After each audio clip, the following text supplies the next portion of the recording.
Bienvenido a un nuevo episodio de nuestro podcast La Biblia bajo la lupa. En el capítulo de hoy vamos a estar hablando de una excelente historia, una historia que nos enseñó nuestro propio Señor Jesús. ¡Vamos!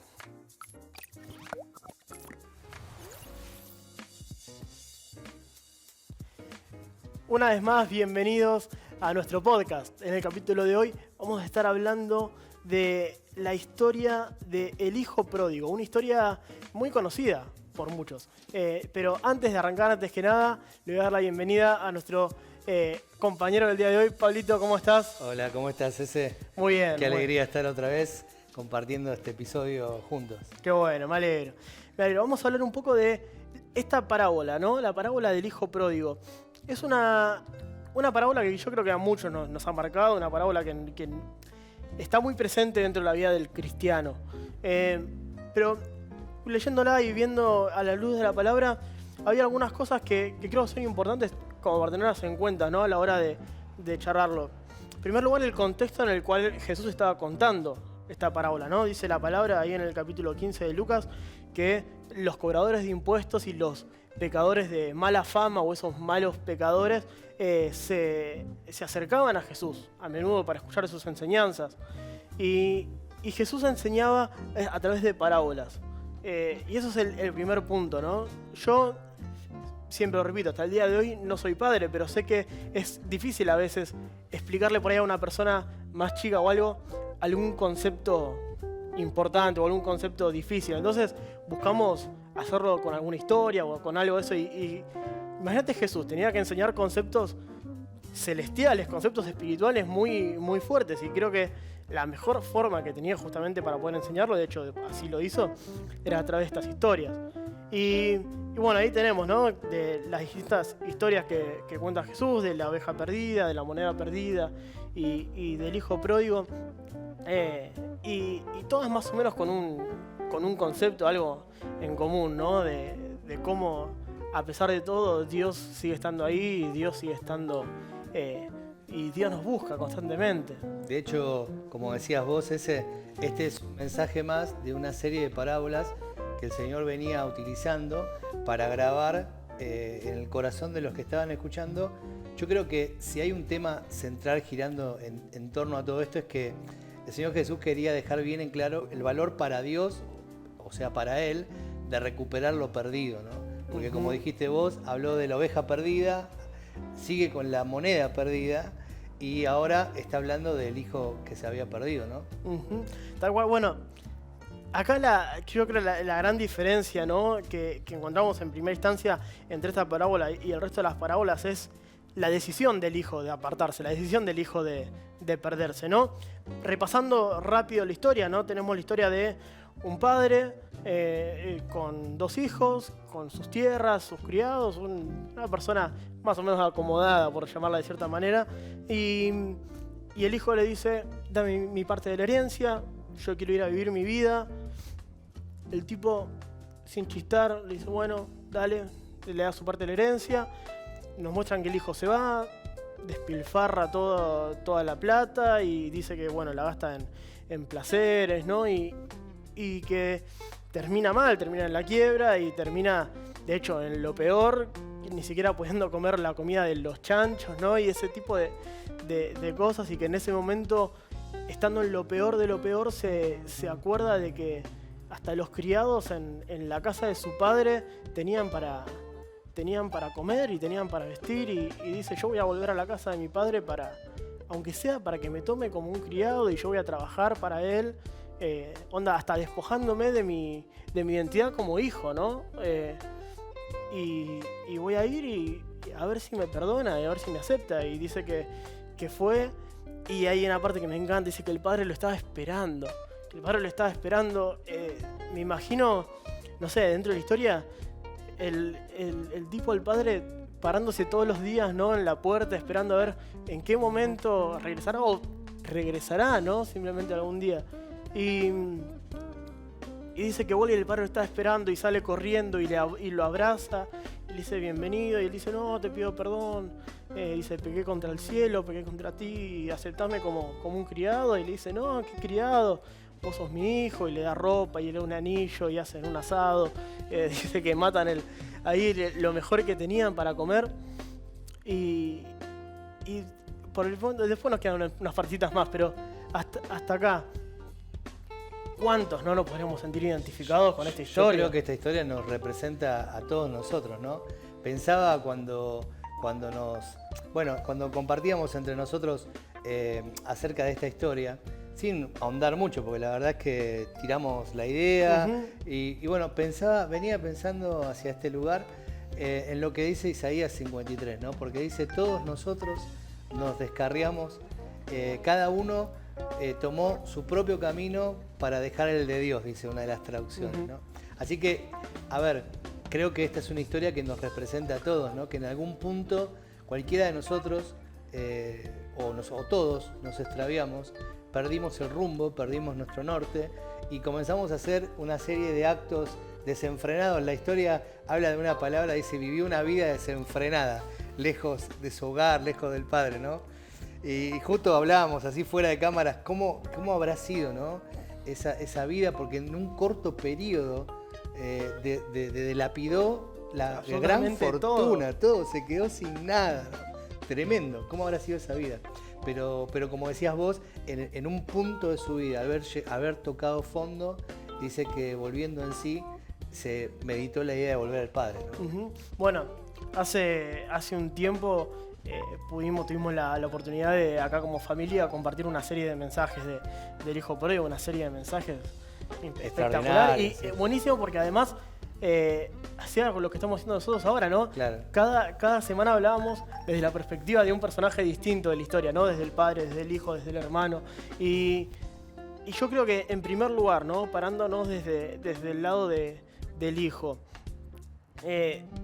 ¿cuántas veces, o sea, un poco como decís vos, no solamente nosotros decidimos nuestro propio camino, decidimos darle la espalda a Dios porque creemos que podemos hacerla mejor de la que nuestro Padre puede, de que nuestros planes van a ser mejores.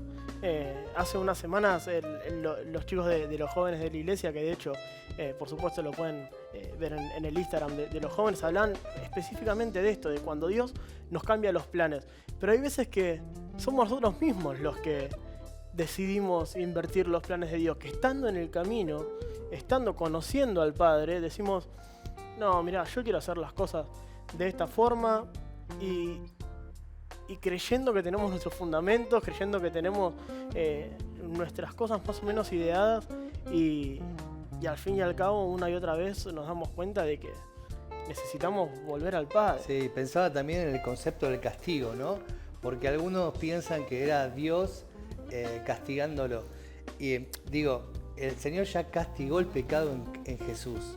No tiene necesidad de castigarlo. De hecho, Dios no nos castiga, sino que nosotros experimentamos las consecuencias de nuestros propios errores. Ese es nuestro castigo. Porque, a ver, desde el momento que le pedimos perdón a Dios, porque digo, debe haber seguramente algún hijo pródigo, como alguna vez lo pudimos haber sido nosotros, que hoy se encuentra lejos del Padre. O que cree que, como dice esta historia, ¿no? Que hizo de su propio camino el que le parecía mejor. Y ahora está viendo que los resultados no fueron los que esperaba, ¿no?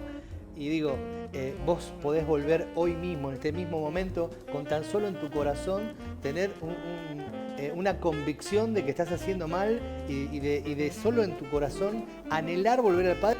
El Padre está ya con los brazos esperándote, como dice la figura de esta anécdota es esa, el Padre con los brazos abiertos, cada mañana mirando por la ventana y mirando el sendero del camino a ver si su hijo regresa.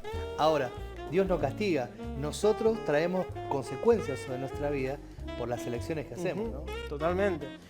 Y la imagen del Padre esperándolo es una imagen que me conmueve tanto. De hecho, que cada vez que imagino, en lo particular me es muy difícil no ponerme en el lugar del hijo pródigo, porque a nuestra forma constantemente nos vivimos alejando de Dios. O sea, el pecado per se nos aleja de Dios y nosotros no dejamos de ser pecadores.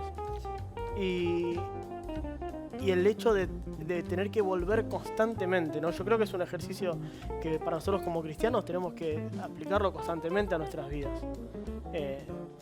De hecho, escuchaba esta semana no me acuerdo si fue ayer o hoy, un mensaje y decía cuántas veces hasta nos da culpa tener que volver a Dios, decir tan bueno es Dios, tantas cosas nos da, tantas bendiciones nos da, que hay veces que hasta nos llenamos de culpa de tener que ir y decirle perdón por haberla pifiado, perdón por haber querido haber hecho la mía y nada, el hecho de que nosotros como hijos de Dios tenemos que practicar esto constantemente y el hecho de tener la seguridad de que el Padre va a estar ahí esperándonos, de que el Padre va a estar ahí con los brazos abiertos, sin juzgarnos, simplemente esperando a que nosotros volvamos. Y eso es algo que a mí me llena de amor, porque yo hubiese esperado en mi naturaleza que el Padre lo hubiese aceptado, pero que lo hubiese tenido más o menos ahí, a un costadito. Sí. Es la mirada que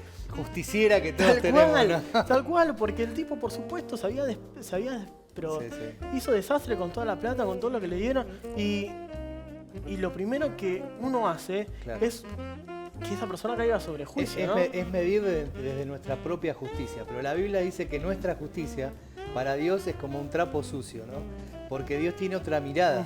De hecho, me venía a la mente una frase de un libro que alguna vez leí, decía, Dios es un padre amoroso con muchos hijos únicos. Porque desde nuestro aspecto, acá por ejemplo la historia nos habla de un hijo menor, de un hijo mayor, de un primogénito que tenía derecho a una doble porción de la herencia, pero para Dios no hay hijos ni menores ni mayores. Tal cual. Todos somos hijos únicos y a la hora de regresar, el mismo amor está latente para abrazarnos a cada uno de nosotros, ¿no? Totalmente. Pasa que al mirarlo desde nuestro ángulo, y bueno, siempre vamos a ver, y esto me parece justo, esto me parece no tan justo, ¿no? Y lo otro, si querés para que lo desarrolles vos, venía la idea de esto, de que el hijo pródigo es el que analizamos como el hijo perdido. Pero yo digo, el hijo mayor nunca se movió del lado del padre, nunca se movió de la casa, pero para mí estaba más perdido que el hijo pródigo, bueno, por las reacciones que después vemos en esta historia, ¿no? Estaba a punto de decirte eso. Porque en parte, qué sé yo, muchos de nosotros y de la gente que nos escucha somos personas que nacimos dentro de una iglesia, o muchas personas que hace años estamos en iglesia, que conocemos al Padre, que lo conocemos de chiquito, que hemos vivido y como decís vos, ¿no? Lo perdido que estaba estando al lado del Padre, ¿no? Y que muchas veces tal vez estar cerca o hasta de hecho estar en una iglesia no nos hace estar más cerca de Dios. Claro. Y el hijo le cae con un juicio impresionante sobre el hermano, onda. El padre le invita a venir, que estamos haciendo una fiesta, y dice, no, a este le haces una refiesta porque volvió después de todo lo que hizo. Y dice, y yo ni siquiera puedo disfrutar nada. Y ahí siempre se me viene a la cabeza las palabras del Señor, ¿no? De ustedes no tienen porque no piden.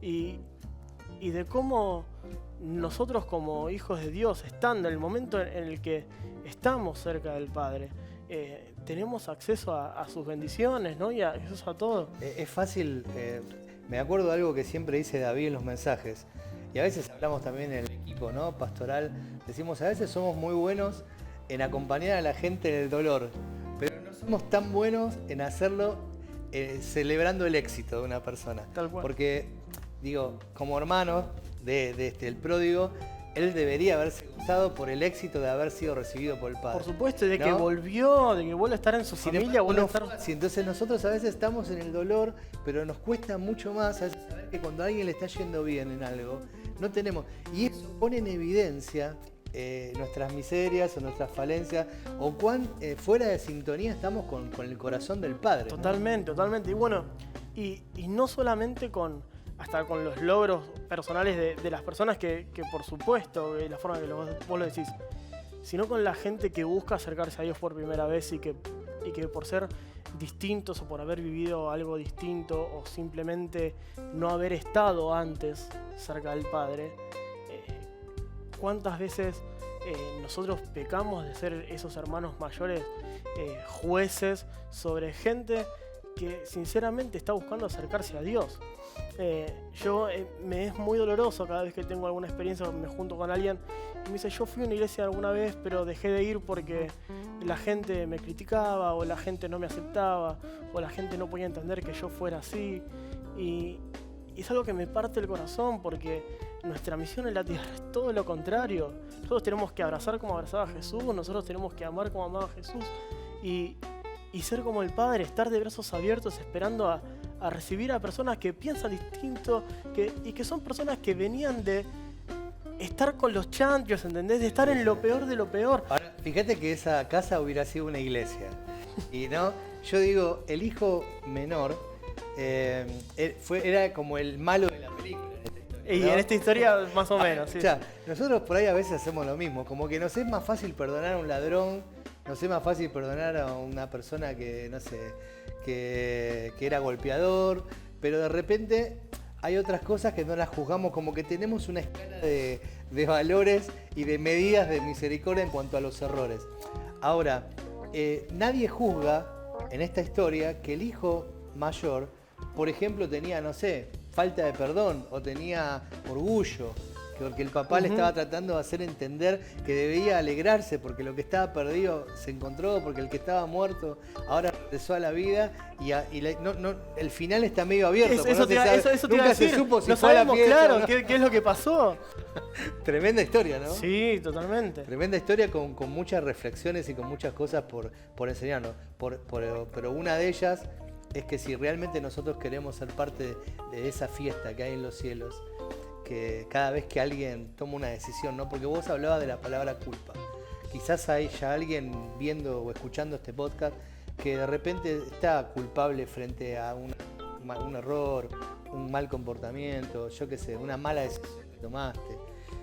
Pero no basta con la culpa, porque no basta con remordimiento. El remordimiento no produce cambios, ¿no? Vos hablabas de otra cosa, de otra actitud. Fíjate que cuando el hijo viene, no solo era remordimiento, sino que era remordimiento pero acompañado de decisión de cambio, porque Tal cual. cuando estuvo con el padre ni lo quería mirar, ni vino con ningún reclamo. O sea, si lo hubiera dicho un jornalero, lo hubiera dicho, mira, no sé, venite todos los días a la puerta de casa y te doy un pedazo de pan, se hubiera conformado, ¿no? Y a veces ahí está el cambio genuino, cuando a la culpa le agregamos la decisión firme de no volver atrás o de no cometer los mismos errores. Totalmente, y yo creo que es hora de preguntarnos, ¿no? Y por ahí cerrar con esta pregunta. A mí siempre me gusta terminar planteándonos desafíos, ¿no? ¿En qué vereda estamos? ¿O en qué vereda estás vos en este momento también? ¿Estás en la vereda del hijo pródigo que necesita volver al padre? Y si estás en esa vereda, estate seguro que el padre te está esperando con amor, sin juicio, con ganas de querer estar con vos. No tardes, porque el momento de poder estar con el Padre es ahora. Y si estás en la vereda de tal vez el hermano mayor, que te cuesta comprender que otras personas también pueden ser salvas, que otras personas también pueden tener una relación con el Padre y que quieren, no seamos piedra de tropiezo para esa gente. Justamente todo lo contrario, incentivémoslo a que ellos también puedan disfrutar de las bendiciones que nuestro Padre tiene para nosotros, ¿no? Sí, la verdad que me quedé pensando en lo que estás diciendo y quisiera traspasar el lente de esta cámara y poder ver ahí en ese lugar donde estás para poderte dar, la verdad que me llena de compasión esta situación, esta historia, porque la pienso a partir de mí y de mis errores y cómo un día Dios me está esperando. Así que si necesitas volver, podemos ser esa familia que te está esperando para abrazarte. ¿Sabes? Hoy físicamente Jesús no está acá en la tierra. Él dejó su espíritu, Él está a la diestra del Padre y orando por nosotros, pero nosotros podemos ser hoy esos brazos que estás necesitando para abrazarte. Así que si recapacitaste, si volviste en sí, si te diste cuenta que tus decisiones no fueron las correctas, nunca es tarde para volver. Y nosotros queremos recibirte con el amor de Dios. Totalmente. Muchas gracias, Pablo. De nada. Y muchas gracias a vos que estás ahí del otro lado. Gracias por acompañarnos. Te esperamos para el próximo capítulo. Vamos a seguir analizando historias de Jesús, nuestro Maestro, Y nada, nos vemos la próxima. Muchas gracias. Chao.